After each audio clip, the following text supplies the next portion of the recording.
বন্ধুরা, আবারও ছোট্ট একটা গল্প নিয়ে তোমাদের সামনে এলাম। আশা করি এই গল্পটা তোমাদের ভালো লাগবে। তো শুরু করছি আজকের গল্প। একটা বেসরকারি অফিসে যখন সকাল সকাল এমপ্লয়িরা অফিসে গেল, তারা দেখলো অফিসের মেন গেটের ঠিক সামনে একটা নোটিশ ঝুলানো। সবাই একটু অবাক হলো।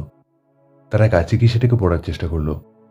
সেখানে লেখা ছিল, একটা বিষয় বলতে ভীষণ দুঃখ হচ্ছে।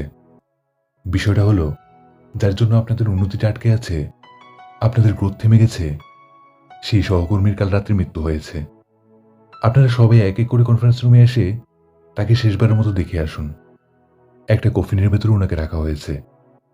সবাই ভাবতে লাগলো, এটা কি হতে পারে যার জন্য আমাদের জীবনের উন্নতিটা আটকে আছে, আমাদের গ্রোথ থেমে গেছে। সবাই সেটাকে দেখার জন্য একেবারে উৎসুক হয়ে পড়ল। সে কে হতে পারে? কনফারেন্স রুমের সামনে দীর্ঘ এক লাইন লেগে গেল। সামনে একজন গার্ড দাঁড়িয়েছিল। উনি এক এক করে সবাইকে ভেতরে পাঠাচ্ছিলেন। সবাই কনফারেন্স রুম থেকে বেরোচ্ছিল। সবাই খুব গম্ভীর আর উদাস। দেখে মনে হচ্ছিল তাদের খুব কাছের কেউ চলে গেছে। অবশেষে এক এক করে সবাই দেখা করল। একজন এমপ্লয়ি কেবল বাকি ছিল, আর সে এমন একজন কর্মচারী যার এই অফিসে সবকিছুতেই প্রবলেম হতো। তার মনে হতো, বসের জন্য আমার উন্নতি হচ্ছে না, এর জন্য ওর জন্য আমার গ্রোথ হচ্ছে না। সবাই মিলে আমার গ্রোথটাকে আটকে দিচ্ছে। অফিসে ঠিকঠাক ইন্টারনেট নেই, আমার মাইনে বাড়ছে না। সবকিছুতেই ওনার সমস্যা। উনি ভেতরে ভেতরে ভীষণ খুশি। যাক বাবা, যার জন্য আমার উন্নতিটা আটকে আছে, ফাইনালি সে চলে গেল।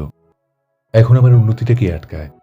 ভেতরে ভেতরে খুশি হলেও সে বাইরে থেকে একটা দুঃখী ভাব নিয়ে আছে, যাতে অন্য কেউ সেটা টের না পায়। অবশেষে উনি কনফারেন্স রুমে গেলেন। মেঝেতে একটা কফিন রাখা ছিল।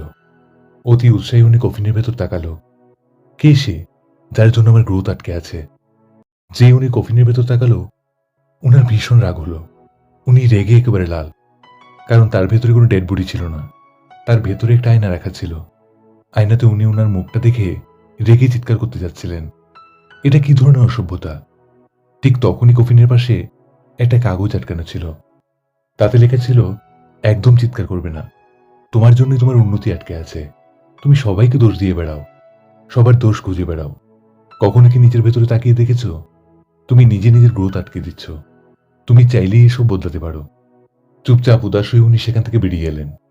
অন্যরা যেভাবে কনফারেন্স রুম থেকে বেরিয়েছিল, ঠিক তেমনি ওই দিন অফিসে সবাই একেবারে নিশ্চুপ।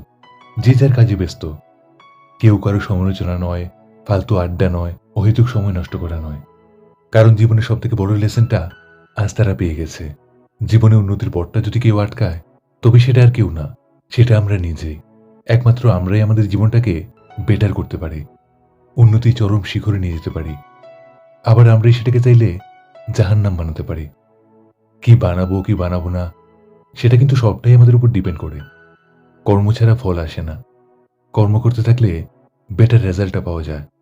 নিজের ভেতরে একবার তাকিয়ে দেখো, কোথাও কোনো কমতি আছে কিনা, তারপর সেটাকে ঠিক করো। আজীবন আমরা অন্যের দোষ খুঁজে বেড়াই, একবারও কিন্তু আমরা নিজের ভেতরে তাকিয়ে দেখি না।